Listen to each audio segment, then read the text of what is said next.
Saudara-saudara sekalian, selamat siang. Yang akan memberikan kesaksian hari ini adalah Saudara Jojo, dan saya berharap kesaksiannya kita semua diberkati. We have a guest today. Her name is Jojo, and she would like to share her testimony because this is Thanksgiving week. She also wants to give thanks to the Lord. So let's welcome Jojo.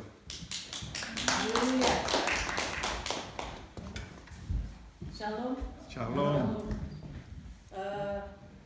Testimoninya saya karena saya itu diberkati luar biasa.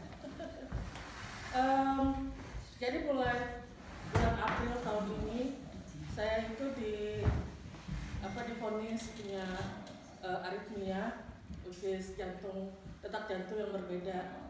Nah sejak saat itu kayaknya kehidupan saya menurun. Maksudnya jadi beda aja gitu. Kalau dulu sebelum tahu saya punya penyakit, ignore semua simptom, semua yang saya rasain ya dicuekin aja, sampai suatu hari saya nggak bisa jalan sama sekali. Jadi saya jalan 3 langkah itu ngos-ngosan kayak habis lari maraton. Udah gitu saya detak jantung itu saya berasa di sini, nggak bisa napas. Jadi di leher saya tuh rasa banget deg-degan gitu ya. Itu saya cuma jalan 3 langkah ke kulkas lagi. Mau jadi makanan. Udah gitu ya saya langsung dibawa ke rumah sakit langsung dibilang kalau saya punya jantung. Sejak saat itu ya jadi lebih hati-hati, lebih terus badan udah mulai bengkak. Nah puncaknya itu kemarin waktu Oktober tanggal 13, saya itu hari Kamis, saya ingat sekali itu hari Kamis karena saya sedang mempersiapkan pelajaran, karena setiap hari Kamis itu saya mengajar anak-anak di Indonesia lewat Zoom. Jadi saya lagi mempersiapkan. Biasanya kalau mempersiapkan pelajaran itu di depan komputer lama gitu ya. Terus saya perlu ke kamar mandi. Tapi tangan saya itu udah kesemutan. Terus kesemutan saya pikir biasa karena udah duduk di posisi yang sama sudah lama gitu ya. Jadi kesemutan. Terus saya ke kamar mandi. Sampai di kamar mandi saya mau membuka celana, tapi kok hilang keseimbangan. Pas hilang keseimbangan, saya tiba-tiba jatuh ke lantai, pegangan sama shower curtain, semuanya rubuh, semuanya berantakan. Tiba-tiba juga kaki saya kesemutan juga. Saya pikir itu kesemutan, tapi nggak ada kekuatan lagi untuk berdiri. Jadi saya di lantai mencoba untuk berdiri, pegangan semua gitu ya. Tapi muka saya kepentok-pentok pintu lemari, kepentok wastafel gitu-gitu. Nggak ada kekuatan lagi berdiri. Saya cuma mikir HP saya ada di ruang tamu. Itu saya mesti ambil itu HP. Jadi saya mencoba untuk merangkak keluar dari kamar mandi. Ternyata saya udah nggak bisa lagi, nggak ada tenaga. Nggak bisa saya bawa badan saya untuk merangkak ke ruang tamu. Di depan kamar mandi itu ada ada pintu ke belakang. Jadi saya coba buka pintu itu, saya teriak-teriak untuk minta tolong. Saya cuma bilang, somebody help me please. Padahal hari itu di komplek perumahan saya itu lagi ada pengecatan jalan. Jadi dari pagi orang itu ramai seharusnya. Tapi pada saat kejadian itu, for some reason sepi, nggak ada orang sama sekali. Mereka lagi lunch. Saya teriak-teriak minta tolong karena saya udah nggak merasakan apa-apa lagi di sebelah kiri saya gitu. Kesemutan yang tadi saya pikir cuma kesemutan biasa, tiba-tiba sekarang saya udah nggak merasakan apa-apa lagi gitu. Sampai saya tabok-tabok terus gitu ya. Saya minta tolong, nggak ada. Hampir 1 jam saya teriak-teriak minta tolong. Nggak ada yang datang untuk nolongin. Dan komplek itu tiba-tiba sepi aja. Padahal sebelum kejadian itu ramai, banyak orang, banyak tukang, banyak orang lagi kerjain jalan gitu. Tiba-tiba I don't know, saya juga nggak habis pikir gitu ya. Terus tetangga saya keluar anaknya, "Are you okay?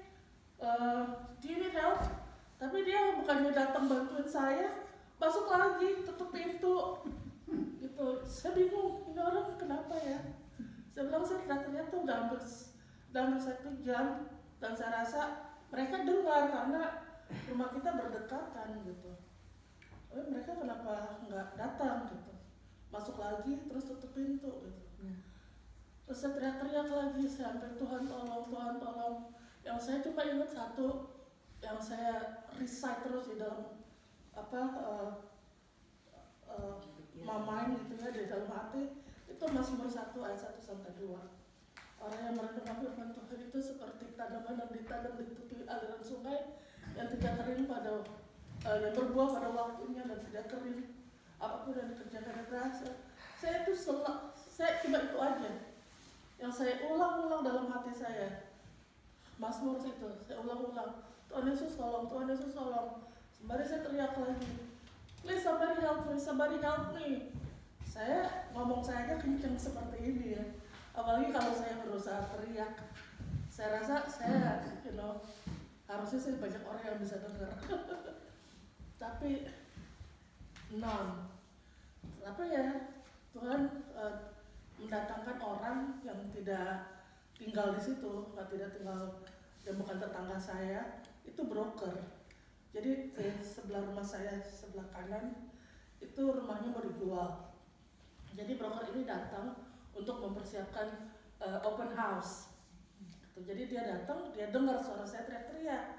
Akhirnya dia bilang, "Are you okay?" Terus dia samperin, "Oh my God, look at your face," katanya. The left one is very droopy. Saya nggak tahu, saya nggak lihat apa-apa kan. Terus saya udah mulai capek. Saya udah mulai mau tidur gitu, maksudnya ya udah ada orang gitu, saya perlu capek banget. Pas gitu dia bawa anak perempuan, dia bilang ini, "Michaela, stay with her and pray for her." Anak kecil ini stay sama saya dan berdoa buat saya. Dengan kekuatan dia, "It's okay auntie, it's okay, somebody's coming. My mom is already called 911." And then she prayed for me right next to me and then calmed me down because this little angel terus dia ngomong sama saya, "It's okay auntie, it's okay, they're coming for you, they're coming to help you."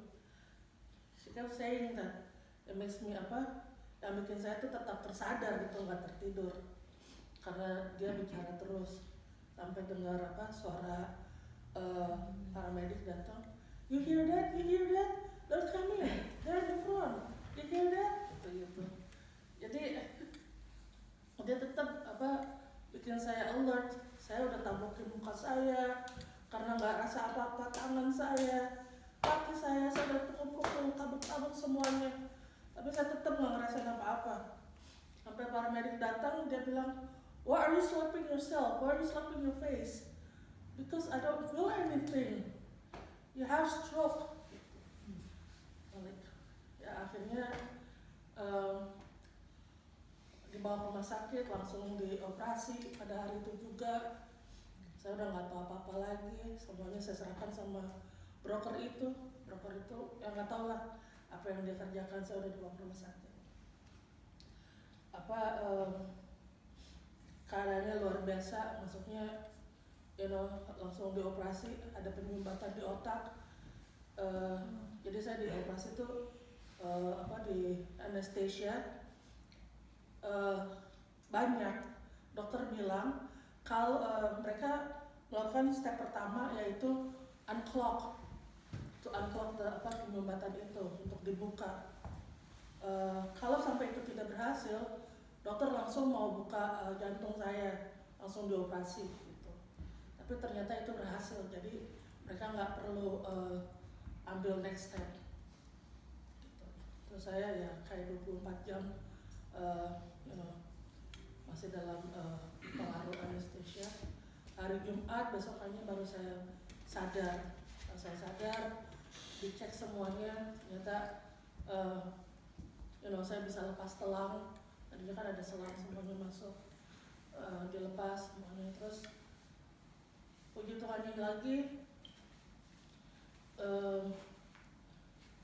saya cuma di ICU 5 hari, tapi saya berusaha untuk terus berusaha gitu untuk kembali pulih.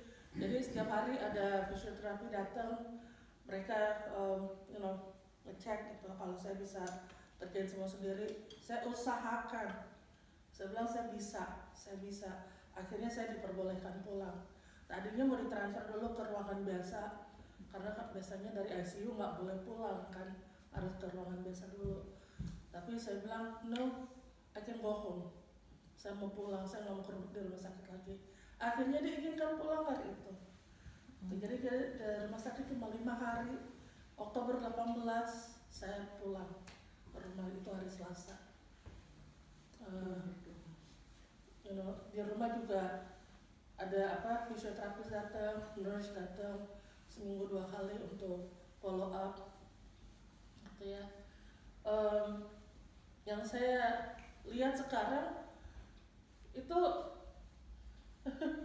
pertolongan Tuhan itu luar biasa ya. Maksudnya orang-orang semua bilang kalau dia punya stroke, lo teriak-teriak seperti itu apalagi hampir sejam, itu emosi, jantung tambah kenceng, tetapnya itu udah nggak akan ketolong. Kalau nggak lumpuh ya mati.